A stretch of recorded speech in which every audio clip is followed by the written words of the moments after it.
Bom dia, sejam bem-vindos à classe de jovens da Escola Bíblica Dominical. Estamos de volta e vamos começar uma nova temática, né? Vamos nos debruçar sobre um novo assunto e dessa vez será o livro de Tiago. E antes de nós começarmos, espero que esteja tudo bem com você, que Deus esteja cuidando de você e vamos pedir para Deus abençoar esse momento que vamos estar juntos, né, refletindo sobre a palavra de Deus. Senhor, muito obrigada por podermos estar aqui, né, nesta manhã de domingo, que o Senhor esteja me abençoando neste momento, na condução dessa aula, mas também esteja abençoando quem está do lado de lá, assistindo a aula, os nossos alunos da Escola Bíblica Dominical, cuidando deles e abençoando a nossa mente e o nosso coração nesse momento, nos conduzindo na direção da Tua vontade por meio da Tua palavra. Nós te pedimos e já te agradecemos em nome de Jesus. Amém. Então, vamos lá ao que interessa. A gente vai começar algumas aulas refletindo sobre o livro de Tiago, né?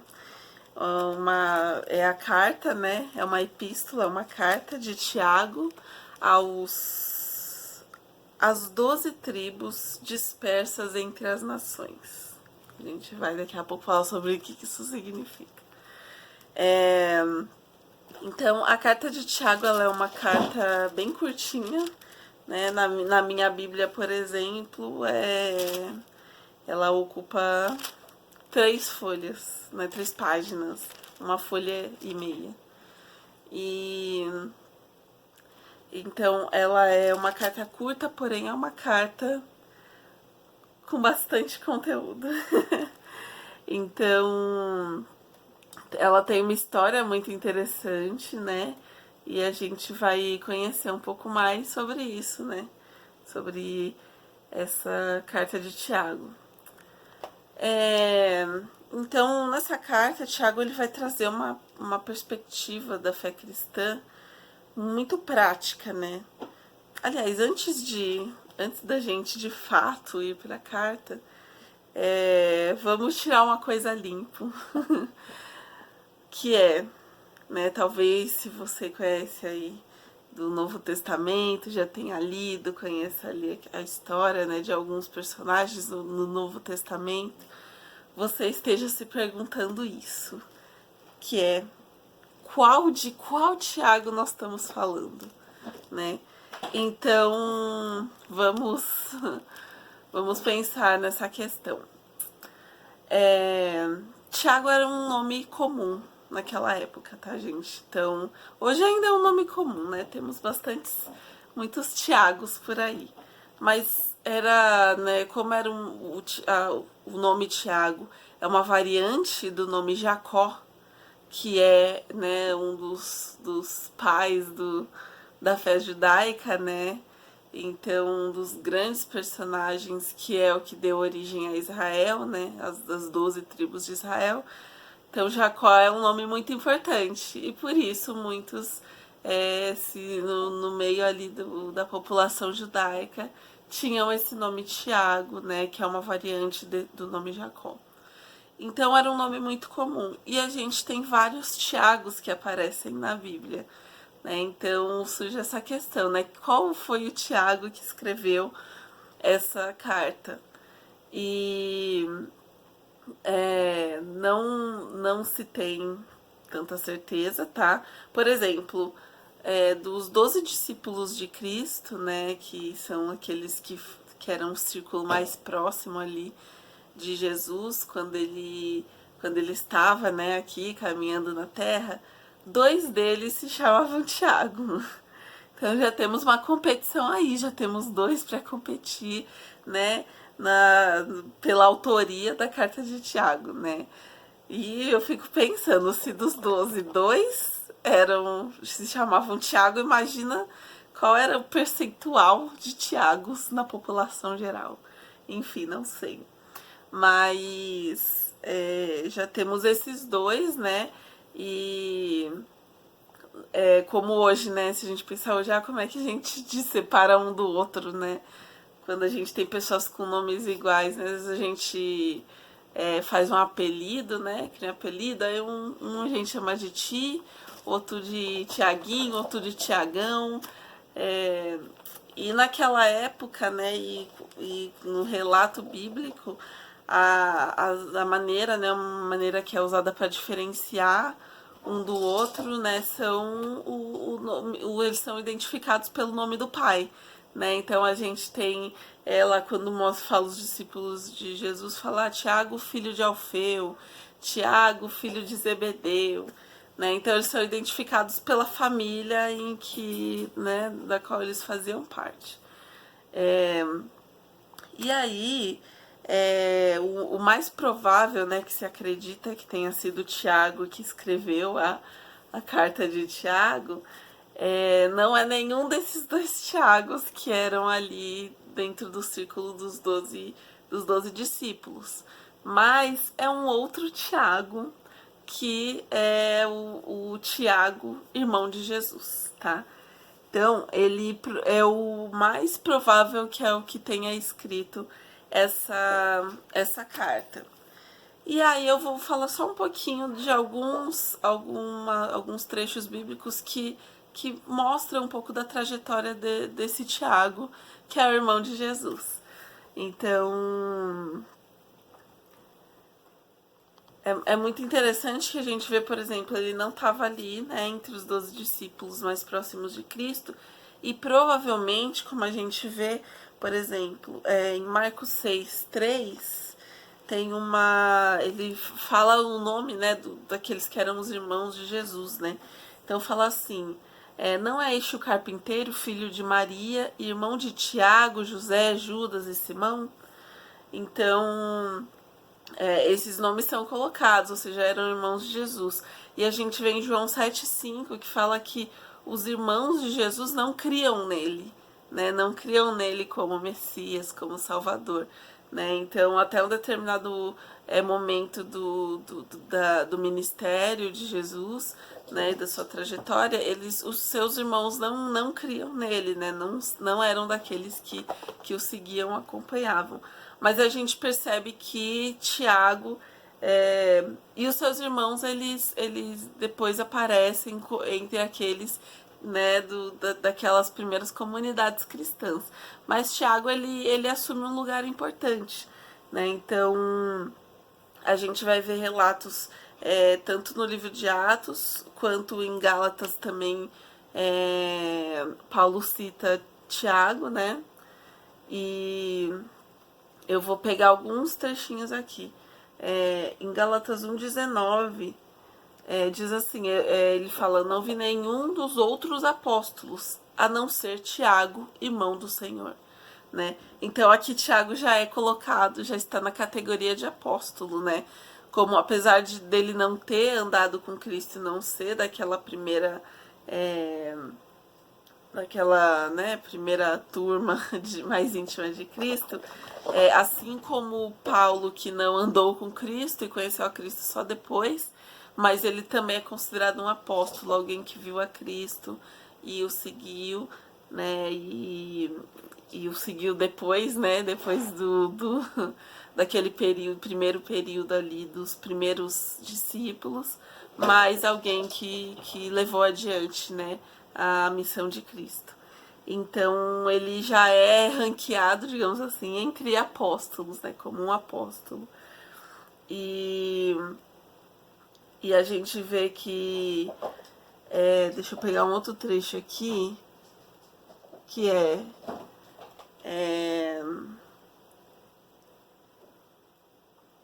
Gálatas 2:9, que diz assim: reconhecendo a graça que me foi concedida, Tiago, Pedro e João, tido como colunas, estenderam a mão a mim e a Barnabé em sinal de comunhão.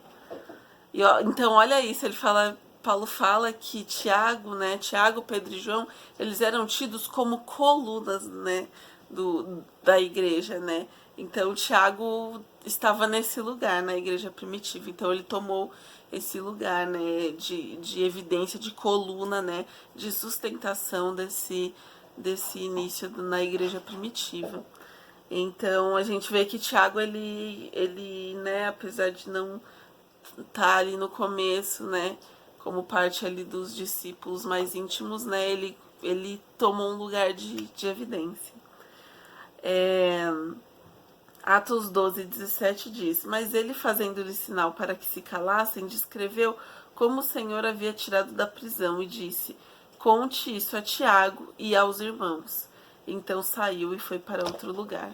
Então a gente vê aqui Tiago e seus irmãos, né, nesse lugar fazendo parte desse episódio, dessa primeira comunidade cristã. Atos 15:13. Quando terminaram de falar, Tiago tomou a palavra e disse: Irmãos, ouçam-me. E esse episódio, em Atos 15, é considerado o primeiro concílio da igreja cristã, né? A primeira reunião para se chegar a uma conclusão doutrinária. Então, Tiago toma a palavra e ele se coloca ali para dar uma direção, né? E para criar uma conciliação em um assunto que era polêmico, assim, na igreja primitiva. Algumas questões que causavam discordâncias e tal. Então, ele se coloca nesse lugar de conciliador, de evidência, né? E de orientador na igreja primitiva. Então, Tiago, ele vai assumindo esse lugar. Então, a gente vê que esse Tiago, ele é bem importante, né? Ele, apesar de não aparecer muito na narrativa, a gente vê que ele aparece num lugar de evidência. E vários indicativos levam a crer que foi ele que escreveu esse livro, tá? Essa carta. Então, vamos lá. Então, vamos falar sobre a carta de Tiago agora em si. Essa carta de Tiago, ela é muito voltada para a prática da fé cristã. Tá? Então, ele é um livro um tanto quanto subestimado. Tá? Inclusive, o próprio Martinho Lutero, ele não gostava muito da carta de Tiago. Ele, né, praticamente queria descartar. Essa não precisa. Mas a gente vai ver que é uma carta importante e que traz coisas muito valiosas para as nossas vidas. Então, e por que isso, né? Porque essa carta, ela não é como as cartas de Paulo, que são densas no seu conteúdo teológico, né? Na fundamentação da fé cristã, na explicação de certas questões, de certos conceitos, né, sobre a justificação, né, sobre o efeito da fé e várias questões. Então, essa carta não é um tratado teológico, mas ela é realmente mais voltada para a prática, e a gente vê que ela já parte de certas premissas, né, estabelecidas na comunidade cristã. Né? Então, ela não se ocupa de estabelecer essas coisas, mas de, né, fortalecê-las. E é uma carta de exortação, né, de ensino voltado para a prática, e uma carta meio que de bronca também. A gente vai ver que é uma carta um pouco de bronquinha. E é importante para a nossa vida cristã também, né? Nos ajuda a despertar para certas atitudes, né? Certas coisas que estamos vivendo. Então, é importante também para a nossa vida cristã. E ela tem uma característica que ela não tem uma sequência, um começo, meio e fim muito definidos. Ela parece um pouco fragmentada, que vai nos lembrar muito, né, do livro de Provérbios, por exemplo, né? Então, a gente percebe nessa carta algumas inspirações, as inspirações mais claras, né? ela tem muitas referências, né, ao Antigo Testamento, referências mais claras e outras mais sutis, mas a gente percebe que ela, tanto tematicamente quanto esteticamente, digamos assim, ela é inspirada pelo livro de Provérbios, né? Então, ela tem... Você vai ver que talvez tenha muitos versículos que você já ouviu, que você lembra, e que são da carta de Tiago, porque tem muitas frases pontuais, né, que fala ali diretamente, né, uma verdade. Ele usa muito também a questão das perguntas, né? Ele joga uma pergunta, uma analogia interessante que nos faz refletir e compreender uma realidade. Então, tem esse formato que muitas vezes lembra o formato, né, de Provérbios. E também toca em temáticas que também existem no livro de Provérbios. Então a gente tem essa sensação, né? E chegou a ser chamado de o Provérbios do Novo Testamento, né? Então tem essa sensação muito parecida com como quando a gente lê Provérbios. E outra inspiração que a gente vê nessa carta é do Novo Testamento, das palavras de Jesus, em especial do Sermão da Montanha, né? Que a gente vê lá em Mateus 5, 6 e tal. Então a gente vai perceber, e aí no decorrer das aulas a gente vai ver que existem muitos paralelos com o Sermão da Montanha. Então é interessante a gente perceber isso. Essa é uma carta realmente extremamente prática. Ela é direta, ela não, né, não é muito difícil de entender, né, como o Pedro tinha falado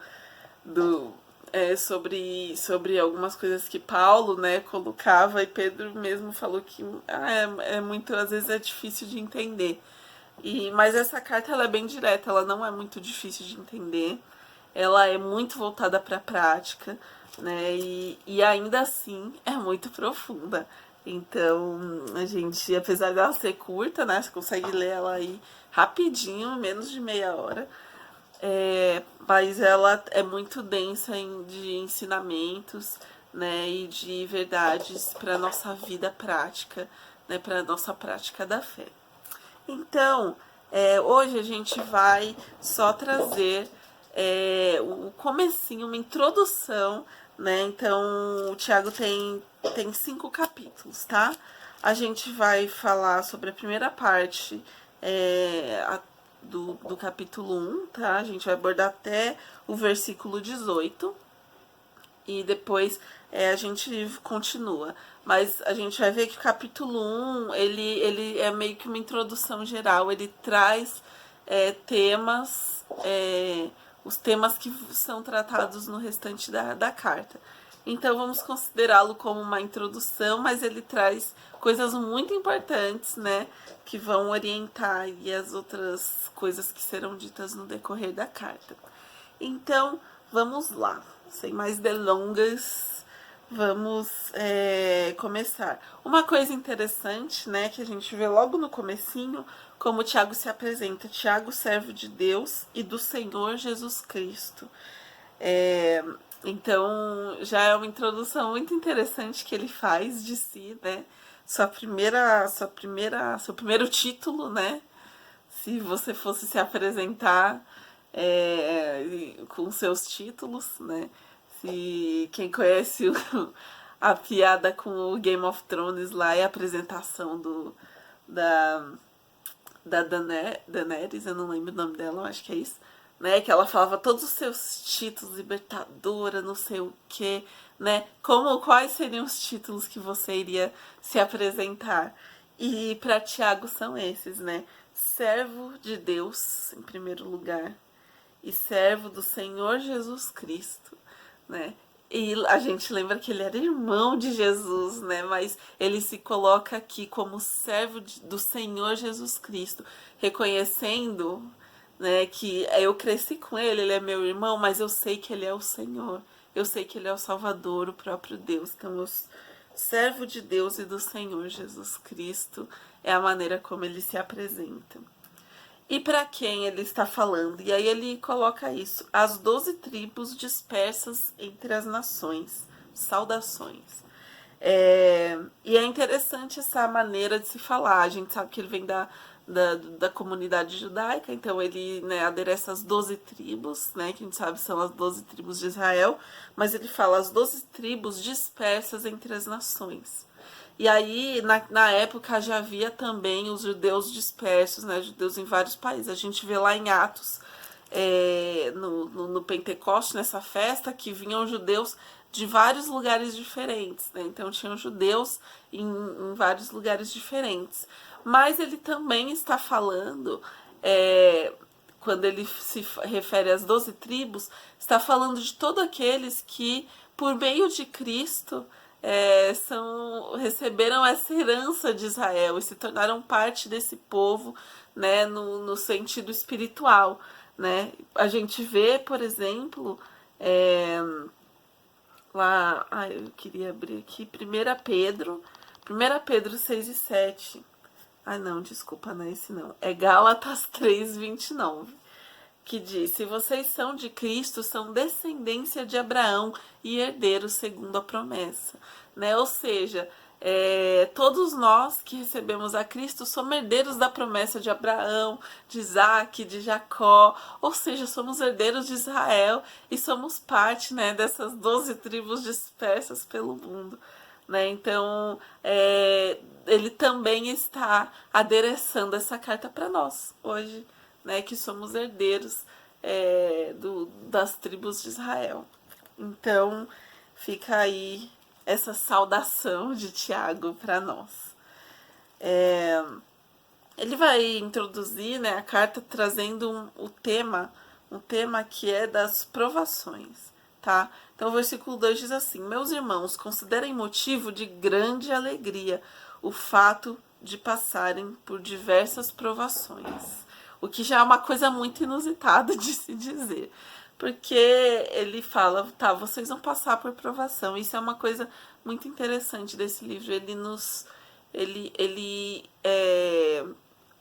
Tiago, ele se coloca no lugar de falar, esta é a realidade na qual a gente vive a nossa fé cristã. Ela não é, né, quando a gente fala de salvação, a gente está falando de um tesouro espiritual que nós recebemos, mas sabemos que na nossa vida, né, na nossa vida terrena, nós passamos por dificuldades e provações, e Tiago, ele não nos traz uma visão idealizada de fé. Não, você vai crer em Jesus e vai ficar tudo certo, tudo lindo na sua vida, você vai viver pisando em pétalas de rosas. Não, né? Ele começa nos introduzindo a aprovação, mas ele nos introduz a aprovação como um motivo de grande alegria, né? Não só de alegria, de grande alegria. Nós devemos ficar imensamente alegres pelo fato de passarmos por provações. Isso é uma coisa muitas vezes difícil de compreender. Pô, como é que eu vou ficar feliz por passar por provação? E em seguida ele fala, pois. Então por quê? Por quê que é um motivo de grande... A gente deve considerar um motivo de grande alegria passar por provações. Pois vocês sabem que a prova da sua fé produz perseverança. E a perseverança deve ter ação completa, a fim de que vocês sejam maduros e íntegros, sem lhes faltar coisa alguma. Então, a gente vê aqui que a aprovação ela tem um fim nas nossas vidas, ela tem um motivo, né? E ela produz algo que é para o nosso bem. Então, a gente vai entender melhor, né, o que a gente quer dizer com isso de provação, mas isso é um conceito muito importante para as nossas vidas, que é nós entendemos que nós vamos passar por provações, né? Muitas vezes são dificuldades da vida, muitas vezes são circunstâncias colocadas por Deus na nossa vida, mas que elas são para o nosso benefício e para o nosso crescimento, para que nós possamos amadurecer. E a ideia é que nós somos naturalmente confusos e inconsistentes, né? Então, quando nós começamos na fé, nós temos muita inconsistência na nossa maneira de viver a nossa fé. Mas as provações, elas vão nos amadurecendo. E aí, como ele fala aqui que para que vocês sejam maduros e íntegros, elas vão criando integridade, vão criando consistência em nós, né? Para que a gente seja mais inteiro e menos despedaçado como nós somos naturalmente. E corroborando, né, com isso, a gente vem em 1 Pedro 1, 6 e 7, diz: nisso vocês exultam, ainda que agora por um pouco de tempo devam ser entristecidos por todo tipo de provação. Assim acontece para que fique comprovado que a fé que vocês têm, muito mais valiosa do que o ouro que perece, mesmo que refinado pelo fogo, é genuína e resultará em louvor, glória e honra quando Jesus Cristo for revelado. Então a gente vê, né, falando dessa fé que ela é refinada pelo fogo, né? Então essa aprovação, ela vai nos amadurecendo, nos ajudando a exercer a nossa fé de maneiras mais maduras, né? Então ela vai contribuindo para o nosso crescimento.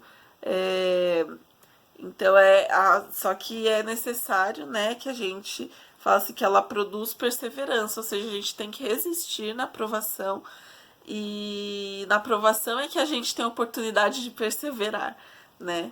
Então por isso que ela produz perseverança. E aí essa perseverança vai nos amadurecendo, né, nos tornando mais completos. Então a gente vê aqui, ele já começa nos introduzindo a esse tema da provação, né? Dessas dificuldades que são colocadas, a gente vai perceber que naquela época as comunidades cristãs passavam por muita provação, existiam muitas dificuldades, existia perseguição, existia fome, existia, né, muitas dificuldades que se colocavam. Então, Tiago era muito consciente disso, né? Ele era uma coluna da igreja, então ele sabia a realidade das comunidades cristãs. E aí ele vai trazer uma coisa, né, importante, que já nos lembra lá de Provérbios, que é, né, quando você pensa em Provérbios, qual a primeira palavra que vem na sua mente? Você pensa, nossa, essa deve ser a palavra mais falada em Provérbios. É essa mesma que você está pensando. Sabedoria, né? Então, o que muitas vezes nós percebemos quando estamos, né, em provação é que nós não sabemos o que fazer. A gente se sente muitas vezes impotente, né? E por isso que muitas vezes no momento de provação é que a gente consegue, é que a gente tem noção, né, de quanto nós precisamos de Deus e de quanto nós precisamos de sabedoria. E é isso que Tiago fala. Se alguém de vocês, ó como ele é, ó como ele é bonzinho. Se algum de vocês tem falta de sabedoria, né? Claro que todos nós temos, né? Mas tudo bem, ele falou, se algum de vocês tem falta de sabedoria, peça a Deus, que a todos dá livremente de boa vontade, lhe será concedida. Então, Deus nos dá sabedoria para passar por momentos de provação. E a gente vê isso em Provérbios várias vezes, né? Provérbios 3, 5 a 7. Confie no Senhor de todo o seu coração. Não se apoie em seu próprio entendimento. Reconheça o Senhor todos os seus caminhos e Ele endireitará as suas veredas. Não seja sábio aos seus próprios olhos. Tema ao Senhor e evite o mal. Provérbios 26, 12. Você conhece alguém que se julga sábio? Há mais esperança para o insensato do que para ele, né? Ou seja, a gente não deve se julgar sábio, mas pedir sabedoria do Senhor. E essa sabedoria é para a nossa vida prática, é para a gente aprender a viver, né? Saber lidar com as coisas da vida de maneira saudável. Vamos lá. Então, e aí ele fala assim, peça porém sem fé. Oh, meu Deus, não é isso que ele diz. Peça porém com fé, sem duvidar. Pois aquele que duvida é semelhante à onda do mar, levada e agitada pelo vento. Não pense tal pessoa que receberá qualquer coisa do Senhor, pois tem mente dividida e é instável em tudo que faz. Então, como é necessária a ação da nossa fé, né? Quando nós nos colocamos diante do Senhor. Se nós nos aproximamos dele para pedir sabedoria, a gente tem que crer que ele é o Senhor, né? Ele é o detentor da sabedoria, né? Aquele que nos orienta, aquele que nos dá sabedoria para viver. Se eu acho que eu sou sábio o suficiente, né? Eu não vou pedir com fé, porque eu acho que eu não preciso, né? Mas se eu reconheço que eu não tenho sabedoria, né, suficiente para compreender o mundo, para lidar com as provações, para viver da melhor maneira a minha vida, e reconheço que eu preciso da sabedoria que vem do Senhor, então eu peço com fé, né, crendo que Ele vai me dar, porque Ele prometeu que concederia sabedoria àqueles que pedissem. A gente vê isso, né, lá na história de Salomão, quando ele se coloca diante do Senhor e pede sabedoria. Então é necessário que nós reconheçamos o nosso lugar, né, sejamos humildes, né, para nos colocar diante do Senhor e pedir sabedoria, né. Então isso é muito importante, né? E a sabedoria nos ajuda, a sabedoria do Senhor nos ajuda a nos orientar em momentos de provação. Paulo, meu Deus, Tiago vai trazer isso novamente no decorrer do livro. O exemplo é em Tiago 3,3, ele diz: quem é sábio? Né? Pergunta: quem é sábio e tem entendimento entre vocês? Que o demonstre por seu bom procedimento, mediante obras praticadas com a humildade que provém da sabedoria.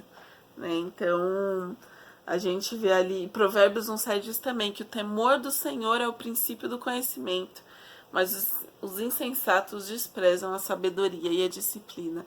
E olha isso, né? O temor do Senhor, a consciência de quem Deus é e de que Ele está, né, o tempo inteiro, né, nos olhando, e Ele sabe de tudo, né? A partir desse temor nós podemos alcançar a sabedoria do Senhor, né? Porque nós conhecemos o nosso lugar e conhecemos o lugar dele, sabemos quem Ele é. Então, como é importante isso, né? E aí ainda, né, dentro dessa temática da aprovação, a gente vê que ele começa a falar sobre pobreza e riqueza. Na verdade, não sobre pobreza e riqueza, mas sobre o pobre e o rico.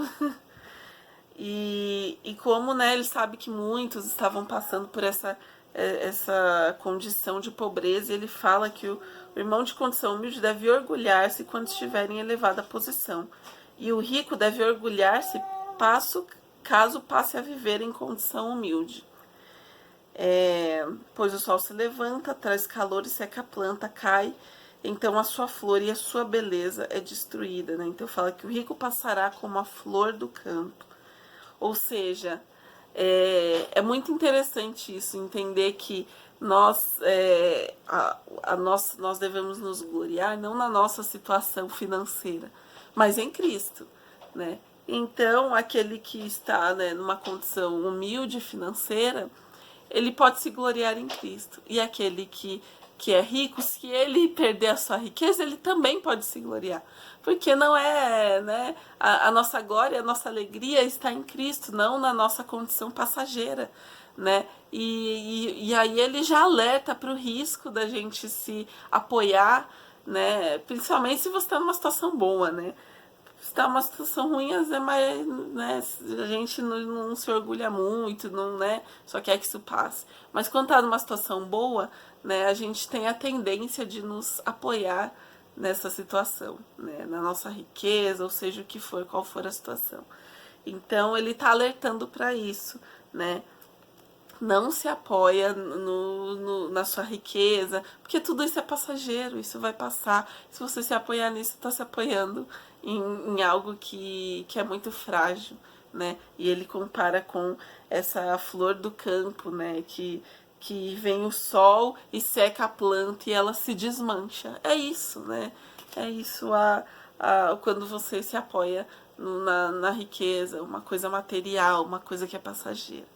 Então, por isso que, né, nós precisamos de sabedoria para lidar com as situações difíceis e não, né, não ficar reclamando, eu não tô bem, eu queria estar melhor de vida, né? Tudo bem, mas seja feliz em Cristo, sabe? Que Ele te dê sabedoria para suportar esse momento, para perseverar, e o seu caráter é construído no decorrer das provações, né? Então não é motivo para reclamar, é motivo de grande alegria. Então, né, trazendo isso, né, eu queria citar também 1 Coríntios, 1 Coríntios 1, 26, né, que diz assim, irmãos, pensem no quanto vocês, no que vocês eram quando foram chamados. Poucos eram sábios segundo os padrões humanos, poucos eram poderosos, poucos eram de nobre nascimento. Mas Deus escolheu as coisas loucas do mundo para envergonhar os sábios, escolheu as coisas fracas do mundo para envergonhar as fortes. Escolheu as coisas insignificantes, as desprezadas, as que nada são, para reduzir a nada as que são, para que ninguém se vanglorie diante dele. Então, olha isso, né? Deus muitas vezes usa, né, a nossa situação difícil para exaltar o nome dele, né?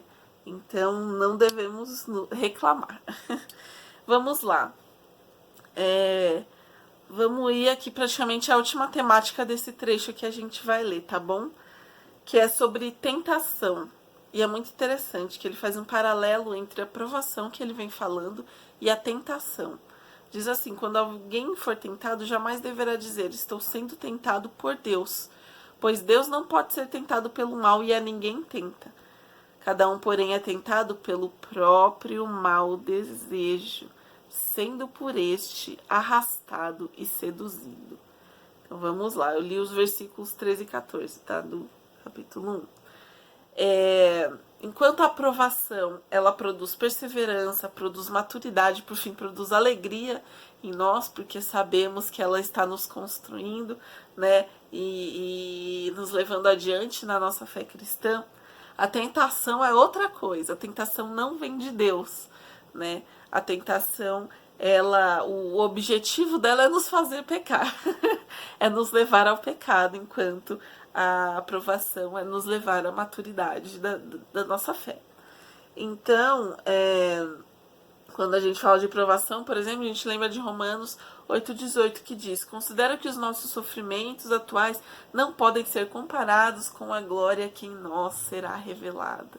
Né? Então, colocando a provação como sofrimentos, né, que a gente passa, mas que produzem algo positivo em nós, que é, né, que a glória de Deus vai se revelando em nós e por fim, né, será aperfeiçoada totalmente. Mas a tentação, ela pode, né, vir do inimigo também, ele conhece as nossas fragilidades, nossos pontos fracos, mas fala aqui que nós somos tentados pelos nossos próprios maus desejos. Né? Ou seja, são coisas que vêm do nosso interior, né? Que são más e que nos tentam. E a gente vai ver que o processo que acontece em nós, como ele descreve esse processo. Mas antes eu queria ler também em Marcos 7, 21 a 23, diz assim: pois do interior do coração dos homens vêm os maus pensamentos, as imoralidades sexuais, os roubos, os homicídios, os adultérios, as cobiças, as maldades, o engano, a devassidão, a inveja, a calúnia, a arrogância e a insensatez. Todos esses males vêm de dentro e tornam o homem impuro. Então, ele mostra como a tentação ela vem de um mau desejo que tem dentro de nós. E fala assim: cada um porém, tentado pelo próprio mau desejo, sendo por este arrastado e seduzido. Isso é muito interessante, essas palavras que ele usa, né? Porque esse arrastado é como se a gente fosse, é, como que fala, sequestrado, né? Por esse mau desejo. Né? Ele nos arrasta, a gente sabe que ele é mau, mas ele nos arrasta primeiro, né? E ele nos seduz, né? E a sedução, ela tem, é como se ela prometesse um prêmio. Olha, você vai ganhar um negócio bom, vai ser bom, que eu vou te dar. Né? Então ele nos arrasta e ele nos promete algo bom, né? E que pode haver uma recompensa temporária, né? Mas a gente sabe que uma recompensa boa, digamos assim, a gente sabe que tem uma recompensa ruim que é eterna, né? Então ele tem, né, a tentação é isso, né? É uma promessa de uma coisa boa, né? Mas que a gente sabe que é fútil, que não dura, e que no final vai gerar um resultado negativo. E fala assim, esse desejo, esse é o versículo 15, tendo concebido, dá à luz o pecado. E o pecado, após ter se consumado, gera a morte. E olha essa linguagem que ele usa, né? Ele está comparando com uma gravidez, né? Então fala que esse mau desejo, ele fica ali, é como se fosse uma gravidez. E a gente sabe que é assim. que ele está, o mau desejo está em nós, né? E muitas vezes a gente vai deixando ele crescer, deixando a barriga crescer, né? Vai alimentando ele, vai deixando ele ali no fundinho do nosso coração, né? E chega um momento que ele vai dar à luz, né? Se a gente deixar, né, ir adiante essa gravidez do mau desejo. Ele vai dar à luz e o que ele vai gerar é o pecado. Então, né, aquele pensamento que surge, né, na nossa mente, ou algo que a gente vê, a gente sabe que a gente tem, né, inúmeros problemas, inúmeras questões problemáticas, pode ser uma mágoa de alguém que a gente vai deixando ela crescer dentro de nós e que vai produzir, né, o pecado em nós, né, aí a gente vai querer fofocar, falar mal da pessoa e tarará, né, pode ser uma questão sexual, né, uma pornografia que coloca diante dos olhos e que gera em nós esse desejo, né, então é algo que surge dentro de nós e que se a gente vai alimentando, ele vai crescendo, crescendo, crescendo, até dar à luz o pecado. Então, essa é muito necessário, né, que sejamos atentos às tentações. Então, a tentação não vem de Deus, e aí ele fala, né, que ele fala sobre a natureza de Deus, né, por que a tentação não pode vir de Deus? Então ele fala, não se deixe enganar, toda boa dádiva e todo dom perfeito vem do alto, descendo do Pai das luzes, que não muda como sombras inconstantes. Opa. Por sua decisão, ele nos gerou pela palavra da verdade, assim, a fim de sermos como que os primeiros frutos de tudo que ele criou. Ou seja, só, né, Deus não pode produzir o mal em nós, porque ele é o bom, ele é o bem, ele é, né, o caráter dele não permite, então ele não nos tenta para nós pecarmos, né? Mas ele nos prova para nós avançarmos na fé. Então esse é o caráter de Deus, né? Esse final é muito interessante, que fala que ele nos gerou pela palavra da verdade a fim de sermos como que os primeiros frutos de tudo que ele criou, né? Então, como os primeiros frutos ali de uma colheita, né, que quando amadurecem demonstram a qualidade daquela colheita, é isso que ele deseja de nós, né, que nós amadureçamos e sejamos esses primeiros frutos, né, que demonstrem o que ele tem para o futuro, né, o que ele tem lá, né, quando seremos aperfeiçoados. Mas a gente já pode viver a gente já pode demonstrar, né, essas características do caráter de Deus na nossa vida, que ele irá aperfeiçoar lá no futuro, quando formos, né, para o céu viver de fato a eternidade com ele.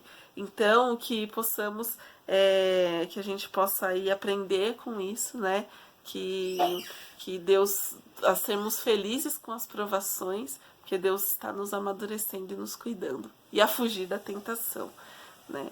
Então fica aí essa introdução de Tiago para nós. Que Deus abençoe sua vida, assim como a minha, e continue falando ao seu coração por meio dessa palavra.